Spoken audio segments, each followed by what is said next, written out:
Does trauma affect children on the autism spectrum differently than neurotypical children? What are the strategies to help children with ASD? So trauma absolutely does affect people on the spectrum. In fact, they're more sensitive in many ways to trauma because it affects routine. And when routine is affected, that can throw off people and they become very anxiety provoking. The trauma is experienced in a different way.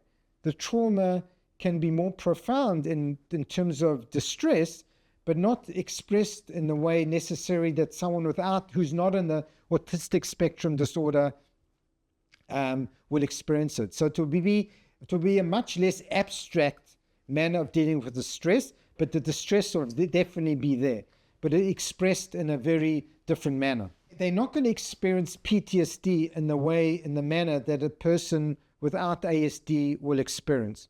They will experience the trauma in a different way. They will not necessarily experience the trauma with flashbacks, but they may experience it more in avoidance, because that is something that's a very practical, concrete manner of response. So the emotional response might be expressed in a less sophisticated manner, but the behavioral response often is more extreme.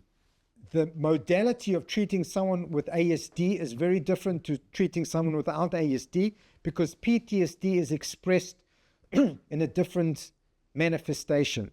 PTSD, or post-traumatic stress response, or acute stress response, is experienced more in a behavioral response with someone, because the sophistication of dealing and expressing emotion is not there with someone who's on the spectrum.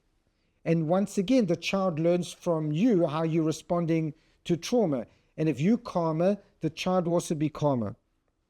And to ensure that the child doesn't disconnect too much into their own world as a way of dealing with the trauma, because it affects their function overall. And I think that a sensitive teacher, educator, or parent will recognize that, and to ensure that routine is kept to the best of ability, and to reassure the child sometimes in less abstract more concrete manner what is going on, and to give the facts.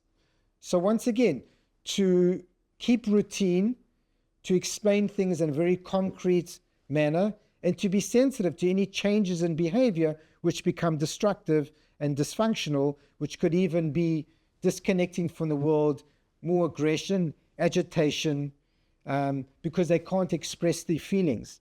So because they can't express their feelings, I need to be that mirror for them and to help them cope through that time.